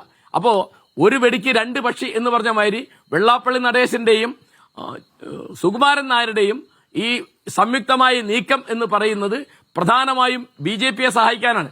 ഹിന്ദു ഐക്യമാണല്ലോ വാസ്തവത്തിൽ വെള്ളാപ്പള്ളി പറയുന്നത്. അതിന്റെ നേട്ടം CPMനാണോ? CPMകാർ പറയട്ടെ. അത് ഹിന്ദു ഐക്യത്തെ പറ്റി പറയുന്ന ഒരാള് ആലോചിച്ച് നോക്കൂ, താൻ ഭക്തനാണ് എന്ന് തന്റെ മുമ്പിൽ വെച്ച് വെള്ളാപ്പള്ളി പറഞ്ഞിട്ട് ബഹുമാനപ്പെട്ട മുഖ്യമന്ത്രി ശ്രീ പിണറായി വിജയൻ മിണ്ടിയില്ലല്ലോ. 2006 മത്തായി ചാക്കോ അന്ത്യകൂദാശ സ്വീകരിച്ചു എന്ന് പറഞ്ഞ ബിഷപ്പിനെ നികൃഷ്ടജീവി എന്ന് വിളിച്ചു, പറയുന്നത് പച്ചക്കള്ളാണെന്ന് പറഞ്ഞു. ഇതെന്താ മിണ്ടാത്തത്? വെള്ളാപ്പള്ളി നടേശൻ പറഞ്ഞപ്പോ അത് സത്യമാണോ? അതേ അയ്യപ്പ ഭക്തനാണോ? ആഗോള അയ്യപ്പ സംഗമം സംഘടിപ്പിച്ച എന്തിനാണ്? അപ്പൊ ഇതൊക്കെ BJPയുടെ അജണ്ട തങ്ങൾ നടപ്പാക്കുകയാണ് എന്നുള്ള ഒരു തിരിച്ചറിവുണ്ട്. പല കാര്യത്തിൽപ്പറ്റിയും ബഹുമാനപ്പെട്ട മുഖ്യമന്ത്രി മിണ്ടുന്നില്ല. പിന്നെ മിണ്ടുന്ന ആളുകൾ മുഴുവൻ അപകടമാണ് വരുത്തുന്നത്. അതിൽ ഒരു പ്രധാനപ്പെട്ട അപകടം വരുത്തിയ ആള് AK ബാലനാണ്. അദ്ദേഹം വളരെ മുതിർന്ന നേതാവാണ്. പലവട്ടം MLA ആയി, 1-2 വട്ടം മന്ത്രിയായി. ഇപ്പോ CPMന്റെ സെൻട്രൽ കമ്മിറ്റി മെമ്പറാണ് അദ്ദേഹം. അദ്ദേഹം എന്തൊക്കെയാ പറയുന്നത്? ഞാൻ ജയിലിൽ പോയി അവിടുന്ന് ഖുർആൻ വായിക്കാൻ. എന്തൊക്കെ അസംബന്ധമായി പറയുന്നത്. അപ്പോ എന്താ സംസാരിക്കുന്നതെന്ന് ഇപ്പോ സജി ചെറിയാൻ ഞാൻ പറഞ്ഞല്ലോ, എനിക്ക് അദ്ദേഹം നേരത്തെ തന്നെ വളരെ വിവേകം കുറഞ്ഞ ഒരാളാണെന്നൊരു തോന്നൽ എനിക്കുണ്ട്. ഞാൻ അതിന്റെ ഉദാഹരണങ്ങളാണ് പറഞ്ഞത്. അത് എപ്പോഴും അങ്ങനെ ഒന്ന് പറയാ എന്നിട്ട് പിന്നെ അത് തിരുത്തുമ്പോ ആ തെറ്റിനേക്കാൾ വലിയ അബദ്ധം പിന്നെ തിരുത്തിയിട്ട് പറയാ, അങ്ങനെയുള്ള ഒരാളാണ്. ഇതിന്റെ മുഴുവൻ പരിക്ക് ഏൽക്കുന്നത് കേരളീയ സമൂഹത്തിനാണ്. ഞാനത് ആവർത്തിക്കുകയാണ്. ഇലക്ഷൻ വരും പോവും, ആരെങ്കിലുമൊക്കെ ജയിക്കും, ആരെങ്കിലുമൊക്കെ തോൽക്കും, ആർക്കെങ്കിലുമൊക്കെ ഭരണം കിട്ടും. അതൊന്നുമല്ല വിഷയം. ഈ നാട്ടിലെ സമുദായ സൗഹാർദ്ദം തകർത്ത് കളയുന്ന മറ്റുള്ള ഒരു പണിക്ക് CPMനെ പോലെ ഒരു പാർട്ടി ഇങ്ങനെ മൗനാനുവാദം കൊടുക്കുകയും അത് പ്രോത്സാഹിപ്പിക്കുകയും ചെയ്യുന്നത് അങ്ങേയറ്റം നിർഭാഗ്യകരമാണ്. ശരി, ശ്രീ M. ജയചന്ദ്രൻ, ഇപ്പോൾ മുസ്ലിം ലീഗിനെ മാറ്റി നിർത്തുക, മുസ്ലിം ന്യൂനപക്ഷം ഈ പ്രതികരണങ്ങളെ എങ്ങനെയാണ് വിലയിരുത്തുക എന്നാണ് അങ്ങേക്ക് തോന്നുന്നത് ശ്രീ ജയേന്ദ്രൻ?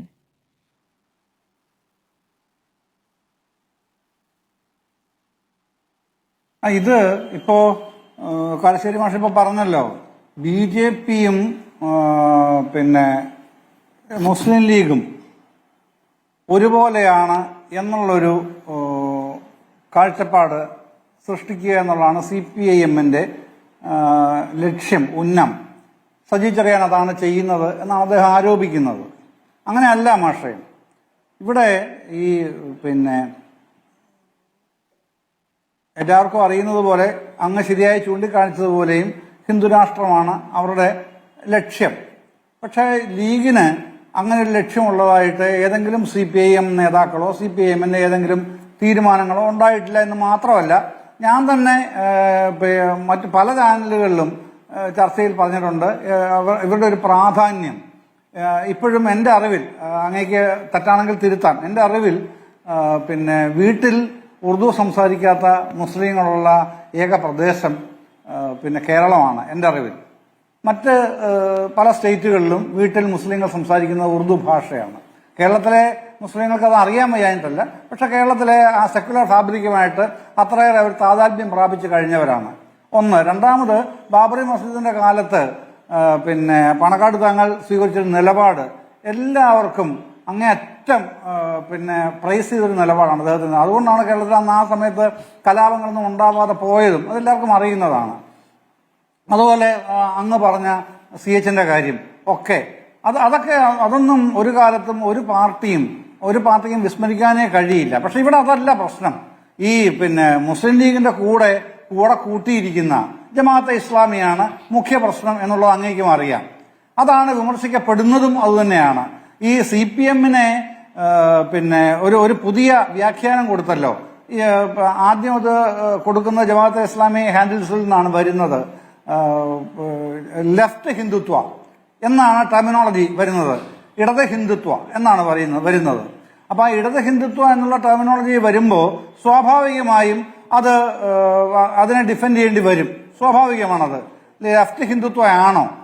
ഇപ്പോൾ ഇവിടെ അനൂപ് പറയുന്ന രൂപത്തിൽ സംഘി ചെറിയാൻ എന്നാണല്ലോ സജി ചെറിയാനെ വിശേഷിപ്പിക്കുന്നത് തന്നെ. അങ്ങനെ അദ്ദേഹം പറയൂ എന്നാണല്ലോ പറയുന്നത്.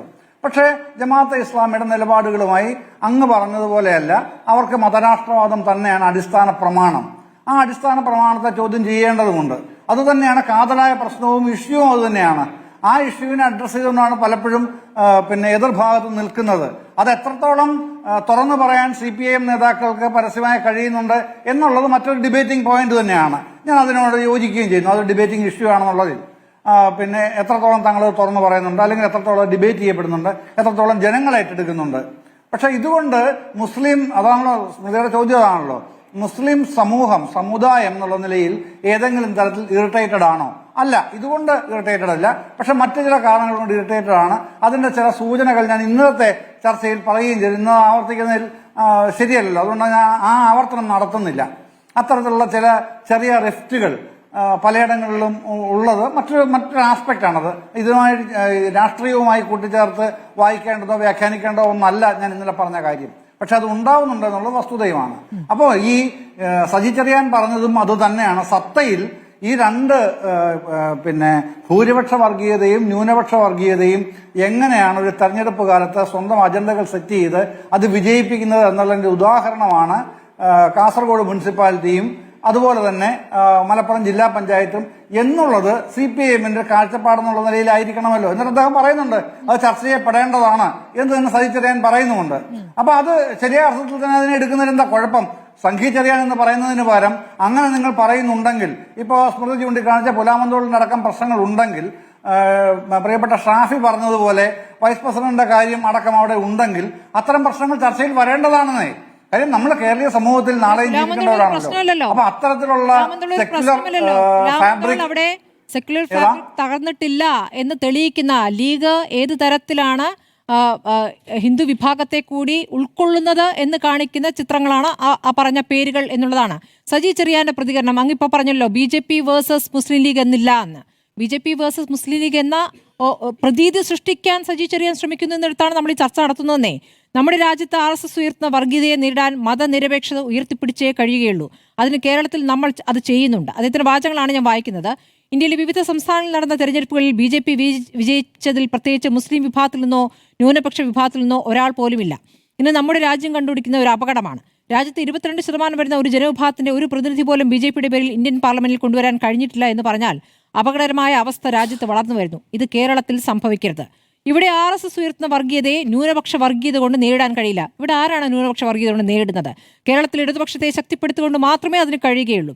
അത് ശരി, അദ്ദേഹത്തിന്റെ അഭിപ്രായം. കേരളത്തിൽ ഇടതുപക്ഷത്തെയും CPM-നെ ദുർബലപ്പെടുത്തിക്കൊണ്ടുള്ള രാഷ്ട്രീയമാണ് ഇന്ന് മുസ്ലിം ലീഗിന്റെ നേതൃത്വത്തിൽ നടക്കുന്നത്. ആ രാഷ്ട്രീയത്തെയാണ് എതിർത്തത്. ഇതിന്റെ ഫലമായി എന്ത് സംഭവിച്ചു? RSS ഉയർത്തുന്ന ഭൂരിപക്ഷ വർഗീയതയെ വളർത്താൻ കഴിയുന്ന സമീപനം ലീഗ് സ്വീകരിച്ചുകൊണ്ടിരിക്കുകയാണ്. അതിന്റെ ഉദാഹരണമാണത്രേ അദ്ദേഹം കാസർഗോഡ് മുനിസിപ്പാലിറ്റിയിൽ കണ്ടത്.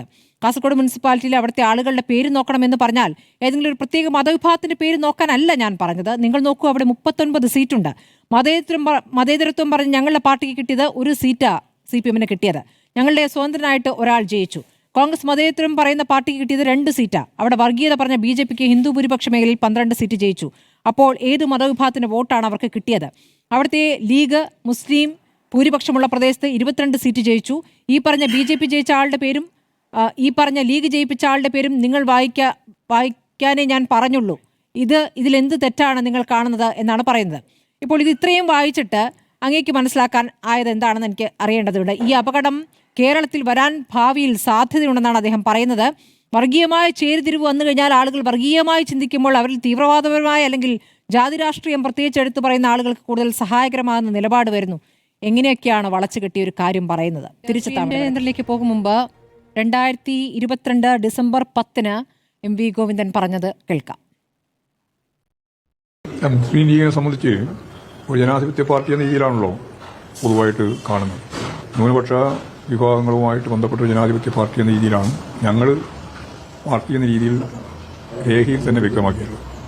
അതങ്ങനെ പറഞ്ഞു എന്നുള്ളത് മാത്രമല്ല, മുസ്ലിം ലീഗ് എടുത്ത പ്രധാനപ്പെട്ട ചില നിലപാടുകൾ മതനിരപേക്ഷതയ്ക്ക് അനുകൂലമായ സമീപനമാണെന്നാണ് പത്രസമ്മേളനത്തിന്റെ ഭാഗമായിട്ട് ഞാൻ വിശദീകരിച്ചത്.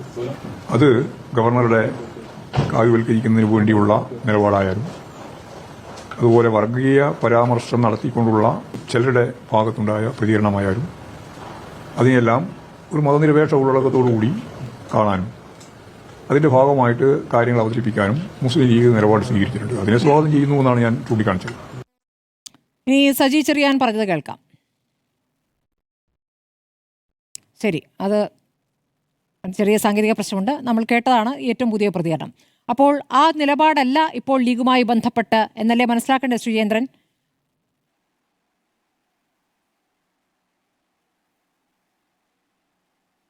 അല്ല, അത് അങ്ങനെയല്ലല്ലോ എന്നെ കാണേണ്ട സ്മൃതി. 22 പറഞ്ഞ നിലപാട് രേഖയിലുള്ള നിലപാട് തന്നെയാണത്. ഞാനും അതാണ് പറഞ്ഞത്. IUML-നെ സംബന്ധിച്ച്, ഇന്ത്യൻ യൂണിയൻ മുസ്ലിം ലീഗിനെ സംബന്ധിച്ച് വ്യത്യസ്തമായൊരു നിലപാട് CPM ഇപ്പോഴും സ്വീകരിച്ചിട്ടില്ല, സജി ചെറിയാനും സ്വീകരിച്ചിട്ടില്ല. പ്രശ്നമെന്ന് പറഞ്ഞാൽ ഞാൻ ഈ ആദ്യം പറഞ്ഞത് തന്നെയാണ്. ഇപ്പോഴും ഞാൻ അതിൽ തന്നെയാണ് ഉറച്ചു നിൽക്കുന്ന സ്മൃതി. ഈ ഭൂരിപക്ഷ വർഗീയതയും ന്യൂനപക്ഷ വർഗീയതയും എങ്ങനെയാണ് ഒരു തെരഞ്ഞെടുപ്പ് കാലത്ത് തങ്ങളുടെ അജണ്ട സെറ്റ് ചെയ്ത് നടപ്പിലാക്കുന്ന ഉദാഹരണമായിട്ട് സജി ചെറിയാൻ ചൂണ്ടിക്കാണിച്ചതാണ് കാസർഗോഡും മലപ്പുറവും, കാസർഗോഡ് മുനിസിപ്പാലിറ്റിയും മലപ്പുറം ജില്ലാ പഞ്ചായത്തും. അത് പൊളിറ്റിക്കലി നമ്മൾ ആണല്ലോ ഈ കാര്യങ്ങൾ. 2022 കാസർഗോഡ് മലപ്പുറം എങ്ങനെയായിരുന്നു? അല്ല, അത് വേറെ കാര്യം. അത് പരിശോധിച്ചിട്ട് പറയാം. അത് പരിശോധിച്ചിട്ട് പറയാവുന്ന കാര്യമാണ്. ഇപ്പൊ എനിക്ക് ഒറ്റയടിക്ക് പറയാൻ കഴിയില്ലല്ലോ. അതെന്താ എങ്ങനെയാണെന്നുള്ളത്.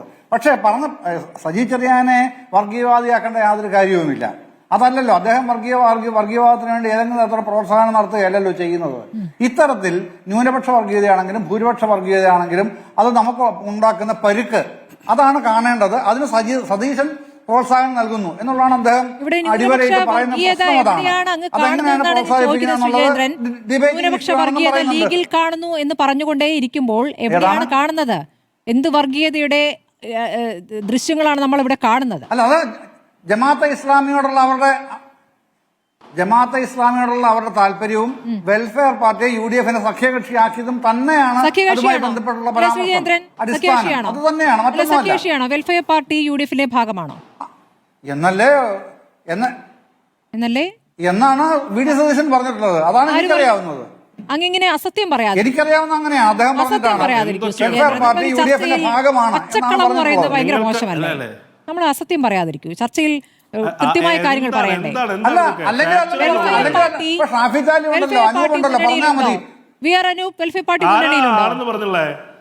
ആരാണെന്ന് പറഞ്ഞില്ലേ? അല്ല എന്തൊക്കെ അസംബന്ധമാണ് പറയുന്നത്, എന്തൊക്കെ അസംബന്ധമാണ് പറയുന്നത്? സംഘപരിവാർ നിങ്ങളുടെ രാഷ്ട്രീയ സഖ്യകക്ഷിയാണെന്ന് എല്ലാവർക്കും അറിയാം. നിങ്ങൾ എന്താ അസംബന്ധം പറയാ? എവിടെ എവിടെ എവിടെ എപ്പോഴാണ് സാർ അങ്ങനെ പറഞ്ഞിട്ടുള്ളത്? വെറുതെ നിങ്ങൾ അങ്ങനെ മിസ്കോട്ട് ചെയ്യല്ലേ? വി.ഡി. സതീശൻ അങ്ങനെ സഖ്യകക്ഷിയാണെന്ന് പറഞ്ഞൊക്കെ നിങ്ങൾ എന്താ അസംബന്ധമാണ് പറയുന്നത്? നിങ്ങളത് CPM കാരേക്കാൾ CPM പ്രതിനിധികൾ പോലും പറയാത്ത ആരോപണം എന്തിനാണ് സാർ ഉന്നയിക്കുന്നത്? അങ്ങനെയാണ് കേരളം കേട്ടത്, അങ്ങനെയാണ് യോജിച്ചാണ് നിൽക്കുന്നത്. നിങ്ങളാണോ നിലമ്പൂർ ഇലക്ഷൻ കേട്ടല്ലോ? കേരളം എന്ന് പറയുന്നത് നിങ്ങളാണോ? കേരളം പലതും കേൾക്കുന്നുണ്ട് സാർ, കേരളം പലതും കേൾക്കുന്നുണ്ട്.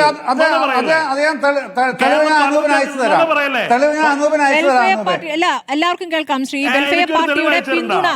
വെൽഫെയർ പാർട്ടിയുടെ പിന്തുണ ഉണ്ടായിട്ടുണ്ട്. എന്നാൽ അതിനർത്ഥം അവർ ഇത്തവണ UDF-നെ പിന്തുണയ്ക്കാൻ തീരുമാനിച്ചു എന്നതിനർത്ഥം UDF-ന്റെ ഭാഗമാണ് സഖ്യകക്ഷി എന്നാണോ സുരേന്ദ്രൻ? PDP അല്ല, ഒരു മിനിറ്റ് അദ്ദേഹം പറയട്ടെ. സഖ്യകക്ഷി എന്നുള്ള എന്റെ പ്രയോഗം ഞാൻ പിൻവലിക്കുന്നു. അത് പിൻവലിക്കുന്നു. സഖ്യകക്ഷി എന്നുള്ളത് ഞാൻ പിൻവലിക്കുന്നു.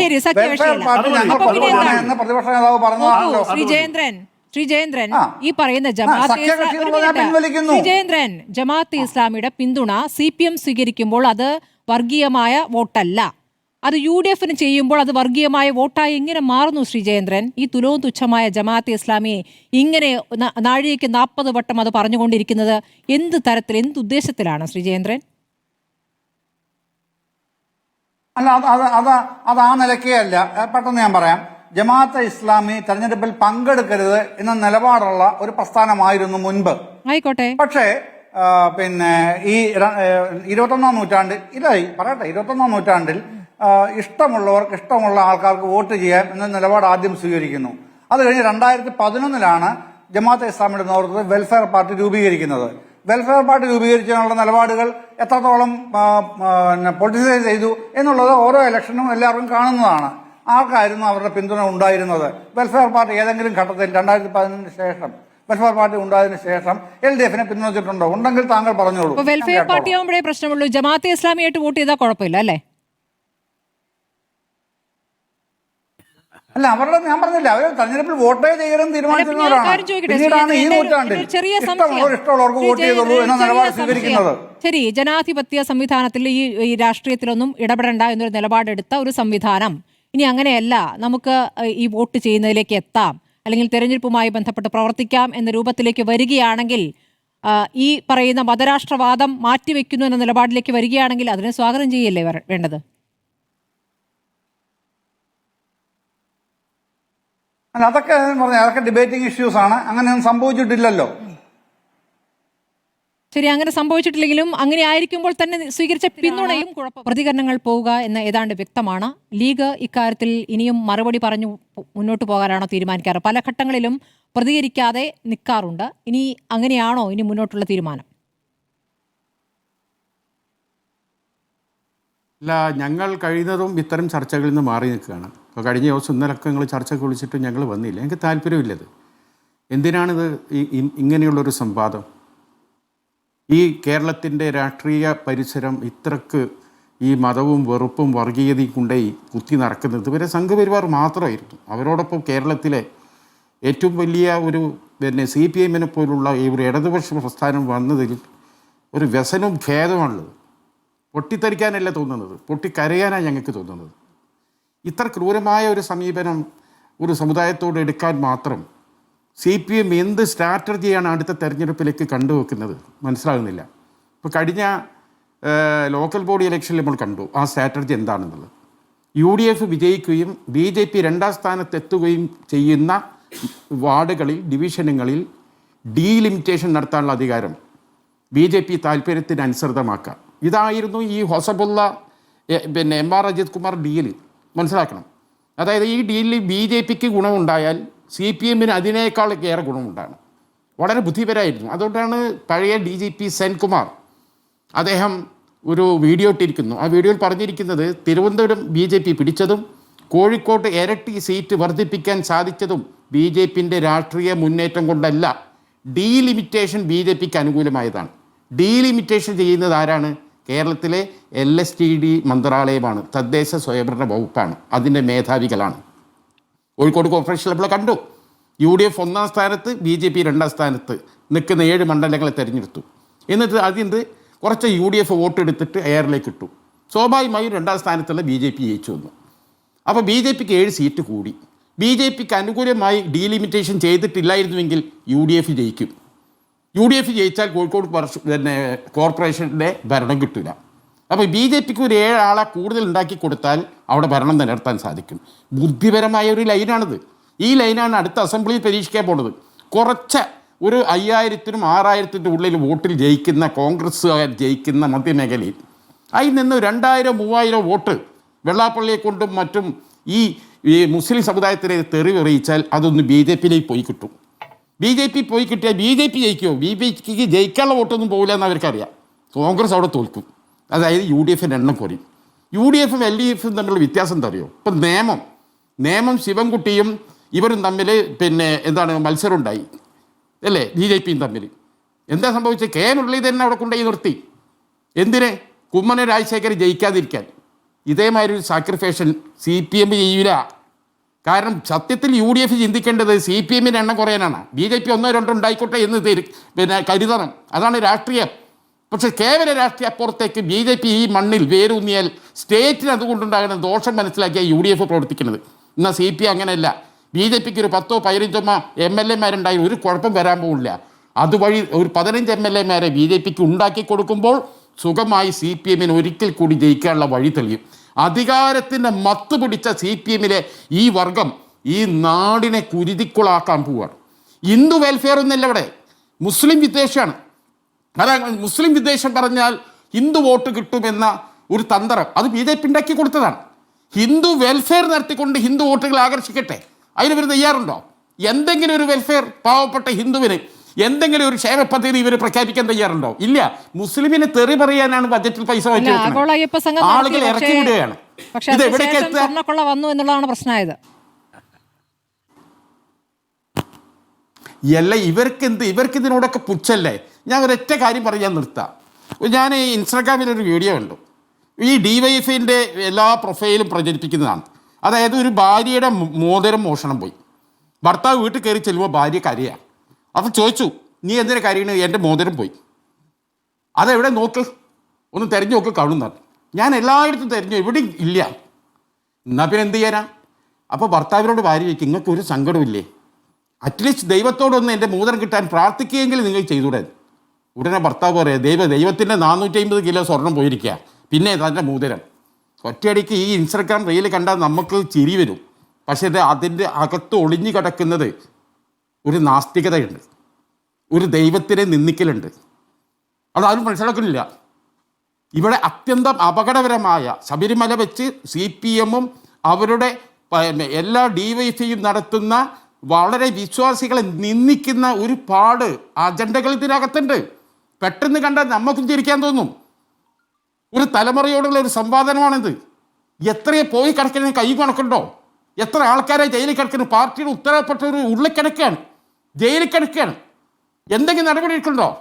എന്താ എടുക്കാത്തതിന് കാരണം? അപ്പോൾ അതൊക്കെ ജനം മനസ്സിലുണ്ട്. ഇവിടുത്തെ സാധാരണക്കാരായ വിശ്വാസികൾ അവരെതിരെ നമ്മൾക്കെതിരെ തീരുന്നത് അത് BJPയിലേക്ക് പോകണമെന്ന് പറഞ്ഞത്. ഇവർക്ക് ഏതായാലും ഹിന്ദു വോട്ട് കിട്ടൂലെന്ന് ഉറപ്പായി. എങ്കിൽ ഹിന്ദു വോട്ടിനെ UDFിലേക്ക് എത്തിക്കാതെ BJPയിലേക്ക് എങ്ങനെ ബൈപ്പാസ് ചെയ്ത് വിടാം? ഈ ബൈപ്പാസ് അവിടെ നടക്കുന്നത്. ഈ ബൈപ്പാസിനെ അതിജീവിക്കാൻ കേരളത്തിൽ ഞങ്ങൾ ഉത്ബോധനം നടത്തും. ഇവരെ എന്തെങ്കിലും പറഞ്ഞാൽ അതിനനുസരിച്ച് മറു സമുദായത്തെ പറയാൻ ഞങ്ങൾ പഠിച്ചിട്ടില്ല. ഞങ്ങൾ അതിനോട് സംവദിക്കാൻ പോകുന്നില്ല. മറിച്ച് വിദ്യാഭ്യാസവും രാഷ്ട്രീയ അവബോധമുള്ള ഒരു ജനറേഷൻ ഉണ്ട് അവിടെ. അവർക്കിടയിൽ കോൺഗ്രസ് എന്ന പാർട്ടിയും മുസ്ലിം ലീഗും UDFും വൃത്തിയുള്ള ശുദ്ധിയുള്ള രാഷ്ട്രീയ നിലപാടുമായി മുന്നോട്ട് പോകും. ഇപ്പോൾ സമുദായ നേതാക്കളെ കൊണ്ടൊക്കെ പലതും പറയിപ്പിക്കുന്നുണ്ട്. പക്ഷേ സൂബാര നായരെ പോലുള്ള ആളുകളിൽ ഒരു പ്രതീക്ഷ നമുക്കുണ്ട്. ഇന്ന് വരെ ആ മന്ന സമാധിയിലേക്ക് ഒരു കാവി കളസക്കാരനെ അയാളാണ് കയറ്റിയിട്ടില്ല. ആ ഒരു മൂല്യവും ഒരു ഗുണവും ലീഗിനെതിരെ ഒരു പ്രതികരണവും സുകുമാരൻ നായർ നടത്തിയിട്ടില്ല. ലീഗിനെതിരെ ഏത് സമുദായ സംഘടനകൾക്കും വിമർശനം ഉന്നയിക്കാം. പുഞ്ചിരിയോടുകൂടി ലീഗിന്റെ നേതാക്കളായ സാദിഖ് തങ്ങളും കുഞ്ഞാലി കുറിച്ചായും അതിന് കാണും. ഞങ്ങളുടെ രീതി അങ്ങനെയാണ്. വിമർശിക്കുന്നതിന്റെ പിന്നിൽ ചാട്ടവാർ എടുത്ത് പോകുന്ന ചരിത്രമില്ല. ഇല്ല. ഞങ്ങളെ പാർട്ടി, ഞങ്ങളെ സംവിധാനങ്ങൾ, ഞങ്ങളെ CH സെന്ററുകൾ, ഞങ്ങളുടെ ആശ്വാസ കേന്ദ്രങ്ങൾ, ഞങ്ങളെ പത്രത്തിൻ്റെ വാരിക, അവിടുത്തെ ജീവനക്കാർ, എല്ലാത്തിലും എല്ലാ സമുദായക്കാർക്കും പ്രോത്സാഹനം നൽകി വരുന്ന ഒരു സംവിധാനമാണ് ഞങ്ങളുടേത്. ആരെങ്കിലും എന്തെങ്കിലും ലീഗിൻ്റെ ഒരു കാര്യം, ഇപ്പം കാരശ്ശേരി മാഷ് എന്നെ വിളിച്ച് പറയാ, ഷാഫി ലീഗിൻ്റെ ഇന്ന നിലപാട് വളരെ മോശമായിപ്പോയി എന്ന് പറഞ്ഞാൽ ഞാൻ കാരശ്ശേരി മാഷ് നേരെ ചാടില്ല ചെയ്യുക, ഞാൻ എൻ്റെ പാർട്ടിയിലെ അത് പറഞ്ഞ് തിരുത്തും. ഞങ്ങൾ ഓരോരോ കാര്യങ്ങൾ, ഓരോരോ വിഷയം. ഇപ്പം അടുത്ത പോലും മുസ്ലിം ലീഗ് സംസ്ഥാന വർക്കിംഗ് കമ്മിറ്റി ഏറ്റവും പ്രധാനപ്പെട്ട പ്രമേയം എന്താ? ബംഗ്ലാദേശിൽ നിന്ന് കേൾക്കുന്ന ന്യൂനപക്ഷ ദംശനമാണ്. മനസ്സിലായില്ല? അതിനെതിരെ അതിശക്തമായ പ്രമേയം ഞങ്ങൾ എടുത്ത് മനുഷ്യപക്ഷത്ത് നിന്ന് സംസാരിക്കാൻ നമുക്ക് കഴിയണം. ചരിത്രപരമായി കുഞ്ഞാലിക്കുട്ടി സാഹിബ് പറഞ്ഞ പോലെ പൈതൃകമായി ഞങ്ങൾക്കൊരു പേര് വന്നിട്ടുണ്ട്, ശരിയാണ്. പക്ഷെ ഞങ്ങൾ പ്രവർത്തനം നിങ്ങൾ ഓഡിറ്റ് ചെയ്ത് നോക്കൂ, എത്ര സുതാര്യമായിട്ടാണ് ഞങ്ങൾ കാര്യം ചെയ്യുന്നത്. ശരി അനൂപ്, ഇന്നിപ്പോൾ മുഖ്യമന്ത്രി പ്രസംഗിക്കുമ്പോൾ കോൺഗ്രസ് വർഗീയതയെ പ്രോത്സാഹിപ്പിക്കുന്നു എന്ന പ്രതികരണമാണ് അദ്ദേഹത്തിന്റെ പ്രസംഗത്തിലുടനീളമുള്ളത്. അത് ജമാഅത്തെ ഇസ്ലാമിയെ ചേർന്ന് പോകുന്നതാണ്. പിന്നെ കുറച്ച് വർഷങ്ങൾക്ക് മുമ്പുള്ള കാര്യങ്ങളിലേക്ക് കൂടി പോകുന്നു. ഇപ്പോൾ ബാബറി മസ്ജിദ് പൊളിച്ച സമയത്ത് കോൺഗ്രസ് എടുത്ത നിലപാടിനെ കുറിച്ചൊക്കെയാണ് ഇപ്പോൾ വീണ്ടും ഓർമ്മിപ്പിച്ചുകൊണ്ടിരിക്കുന്നത്. മാറാട് പിന്നെ എടുത്തു പറഞ്ഞത് നമ്മൾ കണ്ടതാണല്ലോ. അപ്പോൾ അത് തുടരും. ഈ തെരഞ്ഞെടുപ്പ് കാലത്ത് മുഴുവൻ അതുണ്ടാകുമെന്നുള്ള കാര്യം ഉറപ്പാണ്. പക്ഷേ അതിനുള്ള മറുപടികളും കോൺഗ്രസ് നൽകേണ്ടി വരും. അനൂപ്,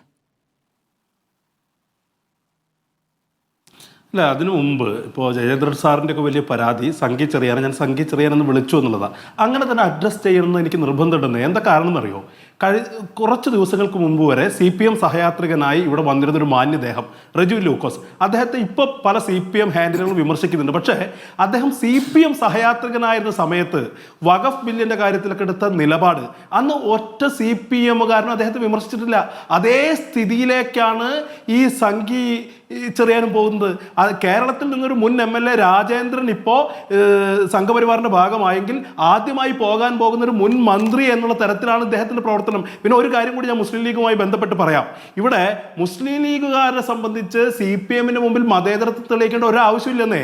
തിരുവനന്തപുരം കഴിഞ്ഞ ഇലക്ഷനിൽ തിരുവനന്തപുരം കോർപ്പറേഷനിൽ CPM-ൽ നിന്ന് വിജയിച്ചവരിൽ സീനിയർ മോസ്റ്റ് ഒരു മുസ്ലിം സ്ത്രീ ആയിരുന്നു. എന്നിട്ട് ഏറ്റവും ജൂനിയറായ ആര്യ രാജേന്ദ്രൻ അവിടെ ആക്കിയപ്പോൾ മലപ്പുറത്ത് ഒരുപാട് സീനിയർ സ്ത്രീകൾ ഉണ്ടായിട്ടും അവിടെ ഏറ്റവും ജൂനിയറായ ഒരു ദളിത് സ്ത്രീയെ ജനറൽ സീറ്റിലേക്ക് കൊണ്ടുപോയ പ്രസ്ഥാനമാണ് മുസ്ലിം ലീഗ്. CPM-നേക്കാൾ മതേതര സമീപനം ഇക്കാര്യത്തിൽ കാണിച്ചിട്ടുള്ള ഒരു രാഷ്ട്രീയ പ്രസ്ഥാനമാണ് മുസ്ലിം ലീഗ് എന്ന് പറയുന്നത്. CPM ഇവിടെ എവിടെയെങ്കിലും ഒരു ജനറൽ സീറ്റിൽ ഈ തെരഞ്ഞെടുപ്പിൽ ഇങ്ങനെ ഒരു ദളിത് സ്ത്രീയെ കൊണ്ടുവന്നിട്ടുണ്ടോ? മുസ്ലിം ലീഗ് അത് കൊണ്ടുവന്നിട്ടുണ്ടേ. അതേസമയം ഈ തിരുവനന്തപുരത്തടക്കം സീനിയറായ മുസ്ലിം സ്ത്രീകളുള്ളടത്ത് ജൂനിയറായ ഒരാൾ കൊണ്ടുവന്നിട്ടുണ്ട്. ഇവിടെ മുസ്ലിം ലീഗ് സൂപ്പർമാൻ അണ്ടർവെയർ കാണിക്കുന്നത് പോലെ പുറത്തോട്ട് ഞങ്ങളിതാ മതേതരരാണ്, സെക്കുലർ ആണെന്ന് CPM-ന് മുന്നിൽ നിരന്തരം തെളിയിക്കേണ്ട ഒരു ബാധ്യതയുമില്ല. അത് മുസ്ലിം ലീഗിന്റെ ചരിത്രം കേരളീയ പൊതുസമൂഹത്തിന് മുന്നിലുണ്ട്. അവരുടെ വർത്തമാനകാലവും അങ്ങനെയാണ് എന്ന് പറയാൻ ഞാൻ ആഗ്രഹിക്കുകയാണ്. ശക്തമായി ഉയരുന്ന ഘട്ടങ്ങളിൽ എപ്പോഴും അതിനെ ചെറുത്തു തോൽപ്പിക്കുന്ന ഒരു രീതിയാണ് കേരളത്തിനുള്ളത്. ഈ തെരഞ്ഞെടുപ്പിലും അത് തന്നെയാണോ പ്രതീക്ഷിക്കേണ്ടത്? അതോ കാലം മാറിയതുകൊണ്ട് ചിലയിടത്തെങ്കിലും ഇതിന്റെയൊക്കെ പ്രതിഫലനം ഉണ്ടാകും എന്ന് ഭയക്കേണ്ടതുണ്ടോ? അല്ല, അങ്ങനെ ആകാംക്ഷ വളർത്തുന്ന മട്ടിലാണ് ഇപ്പോ എല്ലാ ഭാഗത്തുനിന്നും പ്രസ്താവനകളും പ്രതികരണങ്ങളും ഒക്കെ വരുന്നത്. വളരെ കഷ്ടമാണ്. എന്താ കാരണം വെച്ചാല് രാഷ്ട്രീയം പെട്ടെന്ന് ഇലക്ഷൻ കഴിഞ്ഞ് തീരും. പക്ഷേ ജനങ്ങളുടെ മനസ്സിലുണ്ടാകുന്ന മുറിവ് എന്ന് പറയുന്നത് അത്ര എളുപ്പത്തിൽ ഉണക്കാൻ സാധിക്കില്ല. പിന്നെ ഞാനിവിടെ കേട്ടതിൽ ഒരു ചെറിയ തെറ്റ് ഞാൻ തിരുത്താം. 1941 ജമാഅത്തെ ഇസ്ലാമി പ്രവർത്തനം ആരംഭിച്ചത്. അവര് 48 കേരളത്തിൽ പ്രവർത്തനം ആരംഭിച്ചു. അവര് ഇലക്ഷന് മത്സരിക്കാൻ പാടില്ല എന്നായിരുന്നു നിലപാട്. ആ നിലപാട് അവർ മാറ്റിയത് 1977 അതായത് അടിയന്തരാവസ്ഥ കാലത്ത് അവരെ നിരോധിച്ചു. അവരുടെ പല നേതാക്കന്മാരും ജയിലിൽ കിടന്നു. അവർ പുറത്തു വന്നപ്പോൾ അവർ പറഞ്ഞു അടിയന്തരാവസ്ഥക്കെതിരായിട്ട് ഇന്നലെക്കെതിരായിട്ട് വോട്ട് ചെയ്യണം എന്ന് പറഞ്ഞ് 77 വോട്ട് ചെയ്യാൻ തുടങ്ങി. പിന്നെ അവരെന്ത് പറഞ്ഞു? സ്ഥാനാർത്ഥിയെ നോക്കി വോട്ട് ചെയ്യണം എന്ന് പറഞ്ഞു. അങ്ങനെ പിന്നെ 2011 എന്റെ ഓർമ്മ, അവർ സ്വന്തമായിട്ട് ഒരു പാർട്ടി ഉണ്ടാക്കി, വെൽഫെയർ പാർട്ടി. ജമാഅത്ത് ഇസ്ലാമി ഇപ്പോഴും പറയുന്നത് അത് അവരുടെ പാർട്ടി അല്ല എന്നാണ്. അപ്പോ വെൽഫെയർ പാർട്ടി എന്ന് പറയുന്ന ഇപ്പൊ ജമാഅത്തെ ഇസ്ലാമി എത്രയെങ്കിലും കാലം, ഇപ്പോ എന്റെ ഓർമ്മ ശരിയാണെങ്കിൽ 1996 തൊട്ട് 2006 വരെ LDF-ന്റെ കൂടെ നിന്നൊരു പ്രസ്ഥാനമാണ് ജമാഅത്തെ ഇസ്ലാമി. അത് ശ്രീ ജയേന്ദ്രൻ ഓർമ്മയില്ലെങ്കിൽ അദ്ദേഹം തീർച്ചയായിട്ടും അത് ഓർത്തിരിക്കേണ്ടതാണ് എന്ന് ഞാൻ പറയുന്നു. ശരി, ജമാഅത്തെ ഇസ്ലാമിയെ UDF സഖ്യകക്ഷിയാക്കിയിട്ടില്ല. പക്ഷേ എന്നാൽ തന്നെയും അവരുടെ പിന്തുണ നേടുന്നത് ശരിയല്ല എന്ന് നേരത്തെ പറഞ്ഞ ഒരാളാണ് ഞാനതിപ്പോഴും ആവർത്തിക്കുന്നു. ജമാഅത്തെ ഇസ്ലാമിയുടെ പിന്തുണ UDF നേടുന്നത് ശരിയല്ല എന്നാണ് എൻ്റെ അഭിപ്രായം.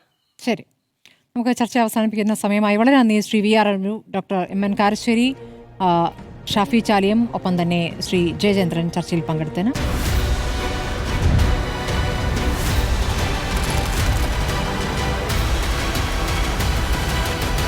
ഡിബേറ്റ് വിത്ത് സ്മൃതി പരുത്തിക്കാട്.